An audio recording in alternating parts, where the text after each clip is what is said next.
चंद्रमान सोजात चुचो दुर्जो आयो श्रोत्रांगार प्राण समुभात निनगायतो जाओ घंटी नहीं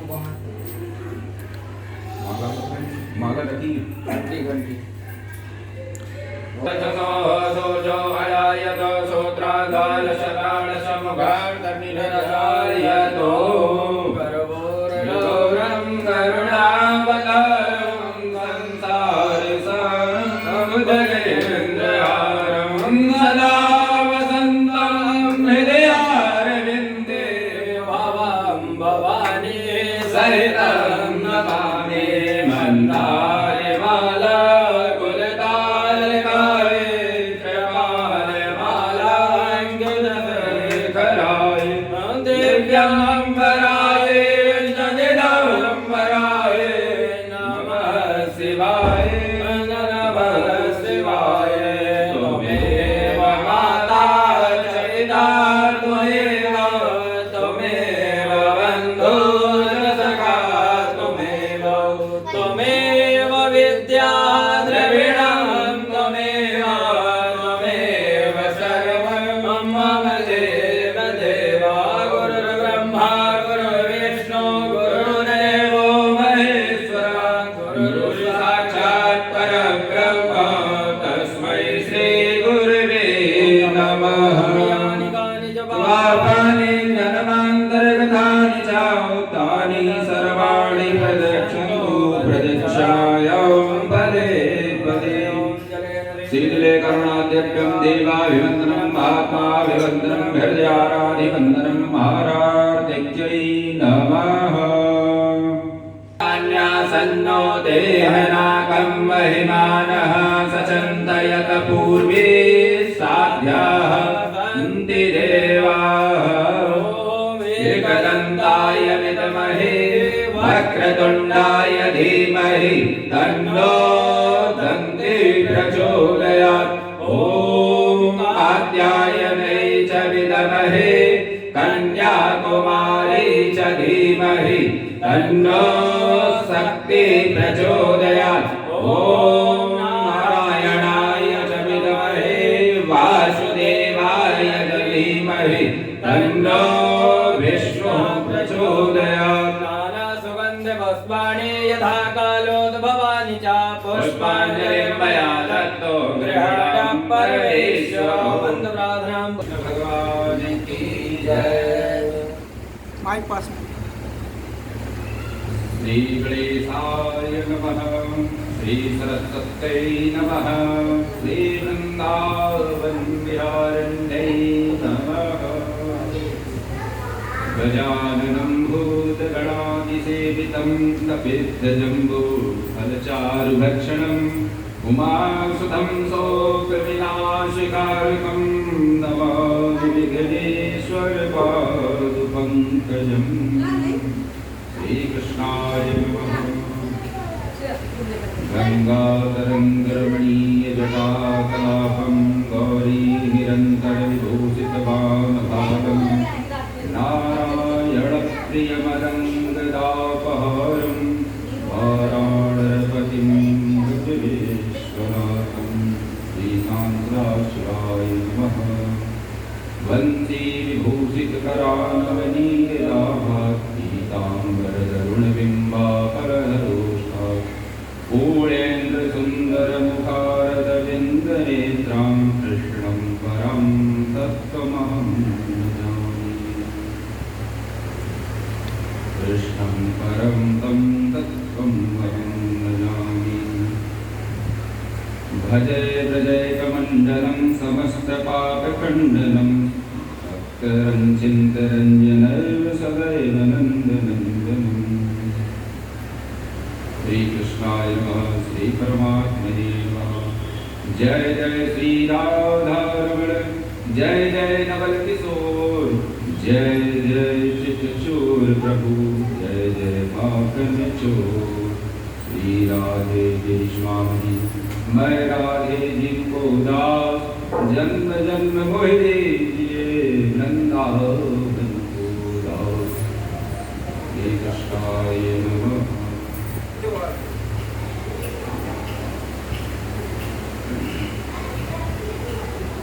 वृंदावन बिहारी लाल की जय। नैवी शरण तीर्थ पर सौनकादिक 88 से श्री सूत जी को भागवत सुना रहे थे। कल हमने महत्तम सुना, भगवान भागवत की महिमा क्या है उसका वर्णन सुना। वहीं अपने मन को लेकर 2 मिनट भगवान नाम का संकीर्तन है। श्री राम जय राम जय जय राम, श्री राम जय राम जय जय राम, श्री राम जय राम जय जय राम, श्री राम जय राम जय जय राम, श्री राम जय राम जय जय राम, श्री राम जय राम जय जय राम, श्री राम जय राम जय जय राम, श्री राम जय राम जय जय राम। बोलिए श्री रामचंद्र जी की जय। भागवत महापुराण की जय। बाके बिहारी लाल की जय। जन्मासद्यगतो ब्रह्मा तत्त्वादिविराटः तेन ब्रह्मा हृदयादि वने मूर्तयः तेजो परिमृदां विनयो यत्र तिसप्रगन्द्रसाधन्मदेशला निरास्तकं सत्यं परमं धीमहि। हम परम सत्य का ध्यान करते हैं, जो सत्य है। श्रीमद् भागवत श्री कृष्ण का स्वरूप माना जाता है। जो भागवत है वह श्री भगवान का स्वरूप है और यही श्री कृष्ण का अर्थ है। और इसी का भगवान को ही अपन श्रवण करते हैं। जो सुनते हैं वह भगवान ही है और उन्हीं का हम श्रवण करते हैं। सच्चिदानंद स्वरूपम श्री कृष्णं परमं परमेश्वरं धीमहि मध्येयम्। सत्य का ही अर्थ श्री कृष्ण, इसलिए भगवत में श्री कृष्ण भगवान ही सबसे अधिक सत्य है। और सत्य सत्य कहते भी पुकारा गया है। देवताओं ने जब गोविंद भगवान माता के गर्भ में, देवकी के गर्भ में थे, तो उनको कई बार सत्य सत्य का अनुमोदन किया गया है और सत्य सत्य का कहते हुए पुकारा गया है। सत्यम व्रतम सत्यम परम त्रिसत्यम सत्यम योनिहीनम चा सत्ये सत्यस्य सत्य सत्यनेत्रं सत्यात्मकं तं शरणं प्रपन्नः। ऐसे इसी प्रकार देवताओं ने भी स्तुति की। तो देवताओं ने भगवान श्री कृष्ण को एक बार नहीं, कई बार, बार बार सत्य कहकर पुकारा। इसलिए सत्य पुरुष श्री कृष्ण जी हैं। और श्री कृष्ण जी का हम ध्यान करते हैं।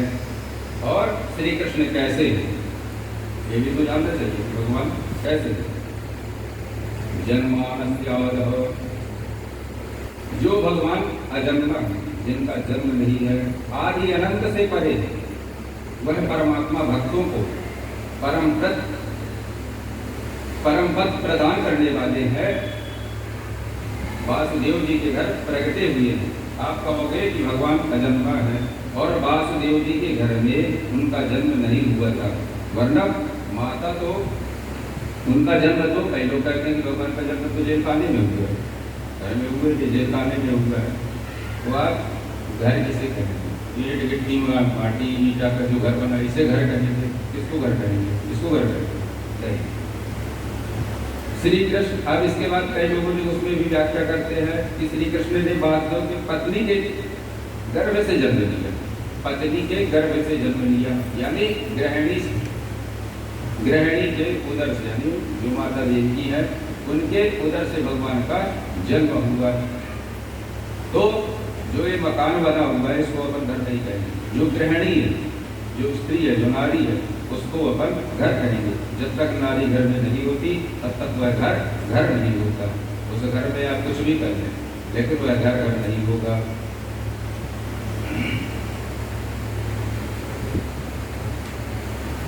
जिस प्रभु ने ब्रज में आकर अनेक लीलाएं की, विचित्र लीलाएं की, अनेक प्रकार की लीलाएं की, जिन्हें देखकर ब्रह्मा जी भी भ्रमित हो गए। उनके मन में भी भ्रम पैदा हो गया, वो भी भगवान के लीला में मोहित हो गए। वो में भगवान उनके लीला में मोहित हो गए। कैसे?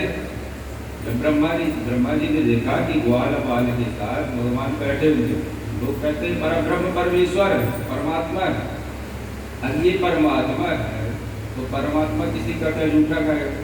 नहीं खाएगा। या किसी बच्चों के साथ खेलेगा? नहीं खेलेगा। किसी के साथ रहेगा? नहीं रहेगा। ये कैसे परमात्मा हो?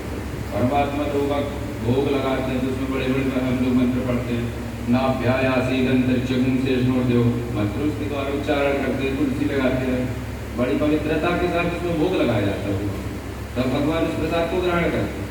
और ये कैसा भगवान? तो ग्वालों के बीच में बैठा हुआ है, अब बैठ के ये क्या कर रहा है? सबका जूठा, कोई जूठे खिला रहा है कि लोग नहीं ये जूठा खा लो, तो जूठे ही खा लो, उसी में प्रसन्न है। ब्रह्मा जी भ्रमित हो गए, उन्हें कहते हैं चल की परीक्षा ली जाए, या ये ईश्वर है, ये नारायण है कि नहीं है। तो उन्होंने क्या किया कि अपनी माया से भगवान के जो ग्वाल वाल सखा थे उनको हरण कर दिया, उठा के ले गए। अब जब उठा के ले गए भगवान को पता चला, भगवान को क्या पता चला? मेरे ग्वाल वाल हैं जो, इनको ब्रह्मा जी ने हरण कर दिया। भगवान ने क्या किया? जितने ग्वाल वाल थे, गाय थी, भगवान जो ब्रह्मा जी लेके चले गए थे, भगवान उतने ही रूप में ग्वाल वाल और गाय के रूप में प्रकट हो गए। यहाँ तक कि जो लाठी थी, ग्वालों के पास जो लाठी थी, वो लाठी भी है भगवान का ही रूप हो गया है। भगवान ऐसा अगर संकल्प कर ले तो उसी रूप में हो गया। ब्रह्मा जी उन्हें लेके गए, जब ब्रह्मा जी लेके गए मन में विचार करने लगे, क्या देखते हैं? जब ब्रह्मा जी लेके गए, देखे कि अब देखते हैं तो ये भगवान होगा तो कुछ न कुछ तो किया होगा। जब आके देखे तो सब कुछ वैसे ही ग्वाल सारे कहिया, बछड़ा, लाठी, डंडा, वैसे वस्त्र बनी, सब कुछ भगवान बन गए। तो ब्रह्मा भी मोहित हो गए। इसी में कहते हैं कभी कभी तो अनंत भगवान, यानी जो शेष अवतार बलदाव जी हैं, भगवान के साथ में रहते हैं, भगवान के बड़े भाई, वो भी भगवान की माया में भ्रमित हो जाते हैं। भगवान की माया इतनी गहरी, उनको कोई नहीं छू सकता, वो भी उनकी लीलाओं पर मोहित हो जाते हैं। कन्हैया जब बंसी की तान चढ़ते हैं, भगवान जब बंसी बजाते हैं, बंसी बजाते हैं, इतनी मधुर बंसी की आवाज़ है कि कान समस्त मान भूल जाता है। कुछ भी अगर भगवान बंसी बजा रहे हैं तो आप कुछ भी कार्य करते हैं वो भी भूल जाएंगे, उन्हीं की ओर आकर्षित हो जाएंगे, वही दौड़े चले जाएंगे। ये तो ठीक है, कान अपने भ्रमित हो जाते हैं, बंसी बांसुरी बहुत सुंदर बजती है, वहाँ अपन आकर्षित हो जाते हैं, पीछे चले जाते हैं। और कलक कालगंगी यानी जमुना जी का जब भगवान बंसी बजाते हैं तो जमुना जी का जल जो है सरिता रूप में बहता है, जल कभी रुकता नहीं है, नदी का जल कभी नहीं रुकता, बहता ही रहता है। लेकिन जब भगवान बांसुरी बजाते हैं तो जल जो बहता है वो भी रुक जाता है, पाषाण बन जाता है। पाषाण माने पत्थर बन जाता है। अब जो वो पत्थर बन गया, पत्थर बन के रुक गया, और यही दशा हो जाती है पर्वत। पर्वत वहाँ कौन सा? गोवर्धन पर्वत। तो पर्वत जो है पिघल कर, पाषाण है, पत्थर है, वो पिघलने लगते हैं, वो बहने लगते हैं। तो जो यमुना मैया में जो जल की धारा यमुना मैया में बहती है, वो जल की धारा पर्वत में बहने लगती है, और जो यमुना मैया का बहने वाला काम है तो पाषाण बन जाता है, वो रुक जाता है। ऐसी भगवान की माया है, और ऐसे वो घटीभूत होकर बंसी बजाते हैं। भगवान के तीन धाम, भगवान के तीन धाम, श्री धाम मथुरा, श्री धाम द्वारिका और श्री धाम वृंदावन, ये तीन धाम है। और इन तीन धामों में जो परिवार है भगवान का, वही परिवार जो भगवान है, जो भगवान अवतार धारण करते हैं तो अपने परिवार सहित वहाँ उपस्थित होते हैं। अब हम हैं या आप हैं, कहीं जाएंगे कहेंगे भैया इसको भी ले चलो, इसको भी ले चलो, भैया को ले चलो, बाबू को ले चलो, यही भगवान माया है। जब भगवान वृंदावन में नंदनंदन के रूप में जन्म लिए, मथुरा प्राय, तो उद्धव, अक्रूर, सत्यभामा, जितने भी परिकर थे भगवान के, वो लोग भी रहते, उन सबको बुलाए, सबको नीचे बुलाए, सब नीचे आए और कहने लगे चलो अपन कुछ अभिनय करेंगे। क्या करेंगे? अभिनय करेंगे। अब अभिनय करने के लिए भगवान वह रूप को अपने अलग अलग छटाओं में परिणित किया और वृंदावन। जब यहाँ आए क्या किए उन्होंने? किसी को हंस बना दिया, किसी को द्वारपाल रहे चल रहे तुम एक काम राक्षसी रूप धारण करो, अब वही तुम उदंड करना, फिर तो भगवान के पास करो, तो उनको सुना दिए कि जाओ तुम उदंड करना, तुरंत वंश है। यशोदा जी कह लगी आप माँ का रोल कर लेंगे, उद्धव जी के कह लगे आप जो है सखा का रोल कर लेंगे, कृष्ण सखा का रोल कर लेंगे। इस प्रकार अकासुर बकासुर जितने भी सुख सबको बुलाया कहने लगे चलो वहाँ पे पूजा करता है पृथ्वी। भगवान की ये सब माया और अनेक अनेक पृथ्वी पर अवतार धारण करते हैं और वहाँ आते हैं। जिसको जो सूत्र, जो अभिनय, जो पात्र अच्छा लगता है, भाता है, वही रूप वही परिकर में वो प्रवेश हो जाता है।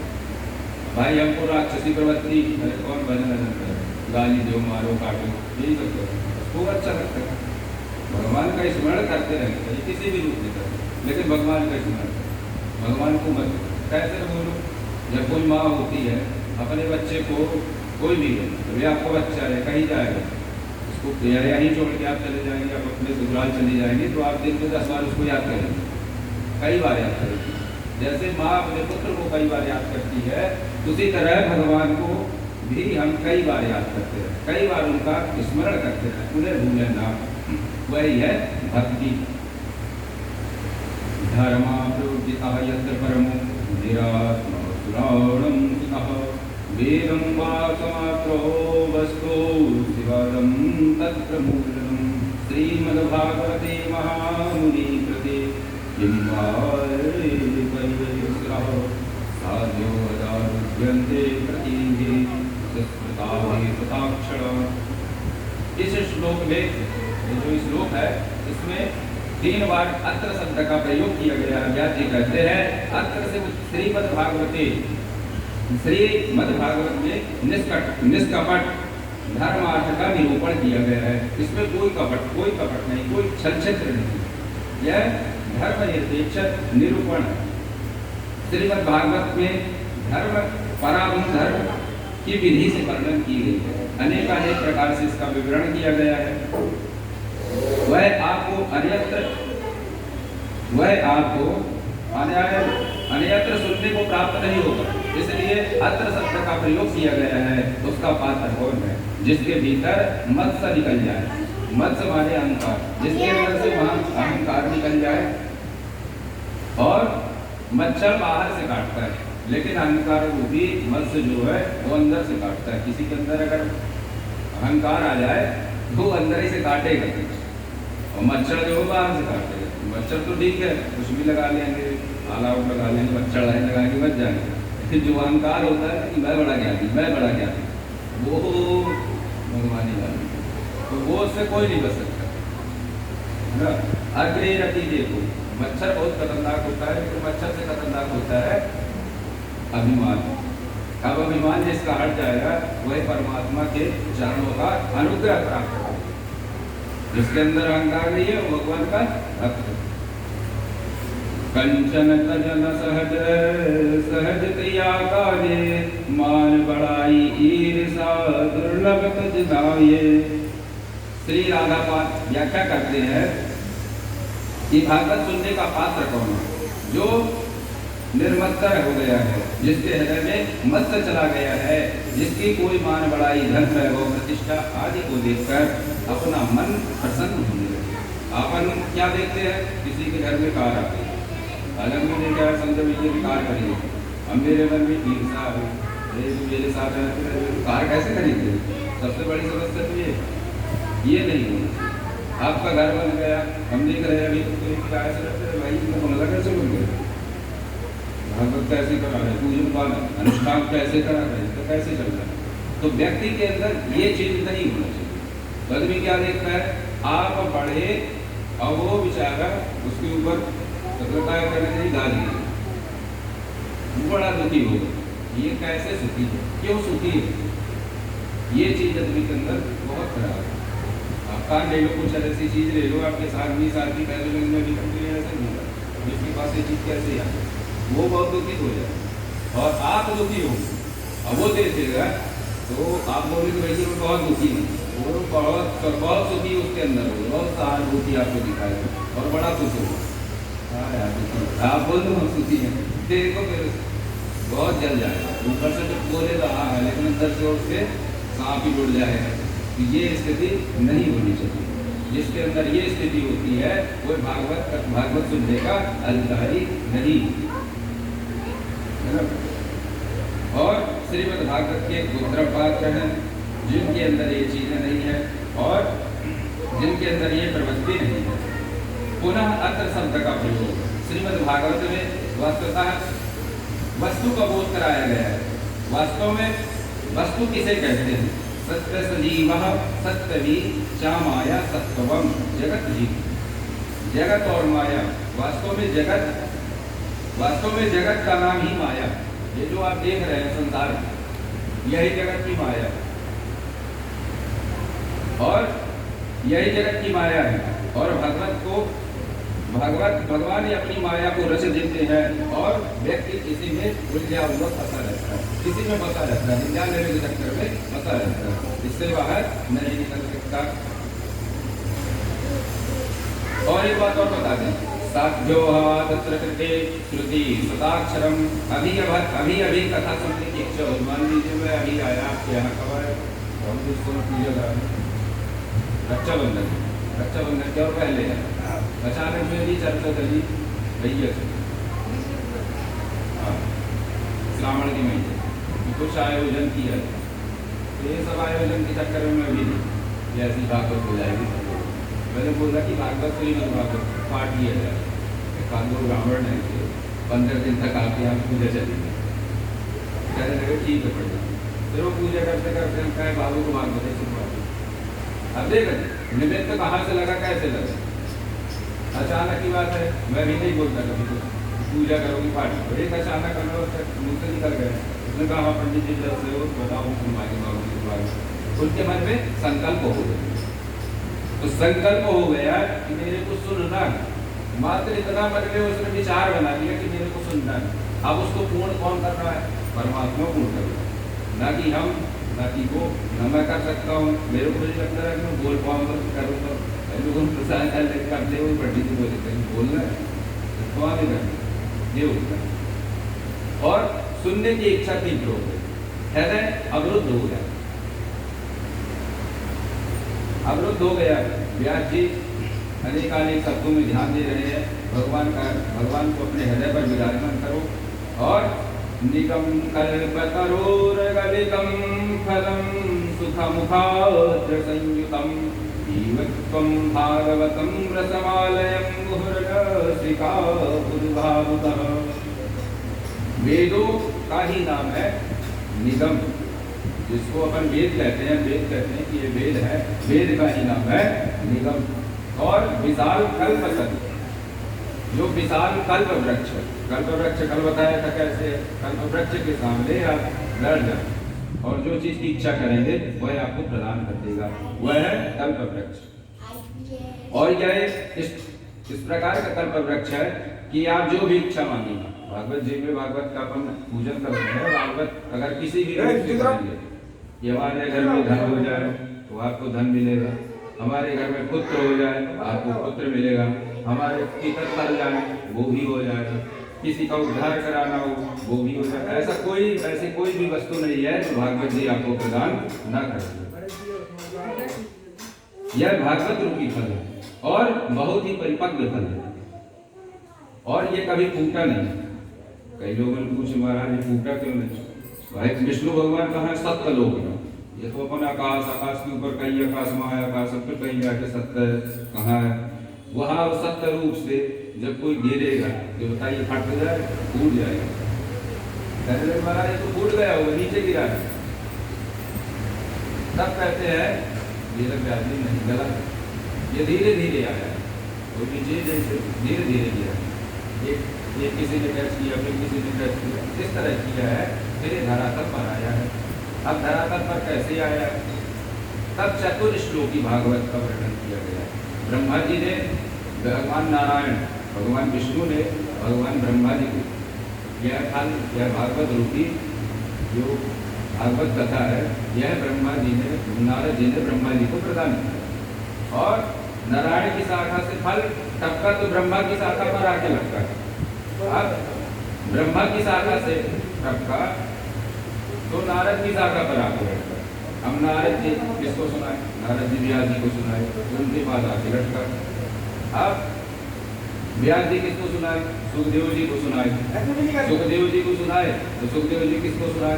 परीक्षित को सुनाए। 88,000 ऋषियों ने सुना। फिर इसके बाद धीरे धीरे ये समय आ गया कि घर घर में सबके घर में होती लगी, सब कोई सुना, एक ने नहीं सुना, सब ने। और सूर्य जी के माध्यम से ऋषियों को प्राप्त हुआ, धीरे धीरे धरातल पर आ गया। फिर कहते हैं व्यास जी आपका फल कितना सुंदर है, पका हुआ है, परंतु खट्टा, अगर खट्टा निकल गया तो भरोसा है। हम ये जान के कुछ भी फल बेच रहे, कहने लगे भाभी आप इसको ले लो, ये बहुत मीठा फल है, लेकिन आप कैसे विश्वास मान लो मीठा ही है, ये अंदर से सड़ा नहीं। कुछ ना कुछ तो हम मानेंगे उसका। तब कहते हैं कि अगर तोता जो होता है किसी भी फल पर चोंच मार दे, आम के फल पर भी कोई भी फल है चोंच मार देता है तो वो फल खराब नहीं होता, वो गिर जाएगा। फिर आप उसको खा लो, बहुत मीठा हो जाता है। तोता बहुत ज़्यादा खराब होता है, जो फल मीठा हो वही खाएगा, इसके अलावा कोई फल नहीं खाएगा।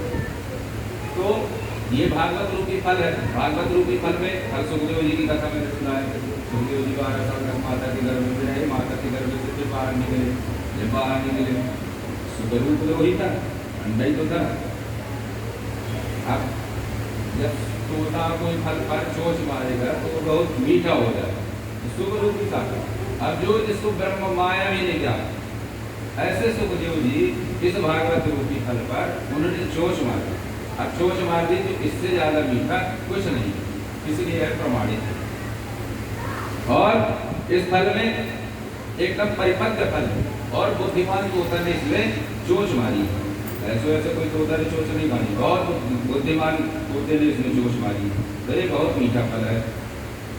फिर व्यास जी से पूछा बाबा आपका फल मीठा है, अच्छी बात है, पर फल में रस कौन सा? आप कह रहे हो इसमें बहुत रस है, आप इसको पियो जितना पीना चाहते हो, लेकिन क्या इसमें छिलका नहीं है, गुठली नहीं है, क्या नहीं है?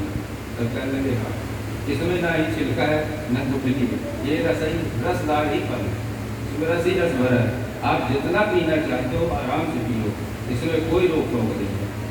एक बार पियो, एक बार बात सुनो, 2 बार सुनो, 3 बार सुनो, सुनते रहो, सुनते ही रहो, हर साल सुनो।